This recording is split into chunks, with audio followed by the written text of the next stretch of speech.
एक बायको एका नवऱ्याला म्हणाली, शहरातली, मंडई मार्केटला चाललात तर जरा 2 भाज्या घेऊन या, 1 किलो पालक आणा, 1 किलो फ्लॉवर आणा. म्हणजे काय आणा?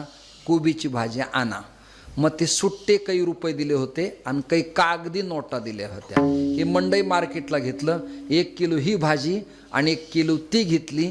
पण त्याच्या डोक्यात खटका आला, नोटा कोणत्या किलोला द्यायच्या आणि नाणे कोणत्या किलोला द्यायचे. त्याने पिशवी तिथं टेकवली, घरी आलं. मला, होय ग. म्हणे काय? कोणत्या पैशाचे बटाटे आणि कोणत्याचे वांगे? ती म्हणली, तुमच्या डोक्यात बटाटे शिरलेत. अहो, कोणत्या होईना आणायचे. तसे काही लोकांच्या डोक्यात राम घेऊ का कृष्ण घेऊ? अरे कोणतंही घे. आकाशात पतितम तोयम यथा गच्छति सागरम सर्वदेव नमस्कार केशवम प्रति गच्छति. सगळ्यांना द्या, जशा सागराला जातात तसं कोणतंही नाव घ्या, त्याच्याकडंच जातंय. नाम घेता विघ्ने जाय, त्याचा महिमा वर्णू काय.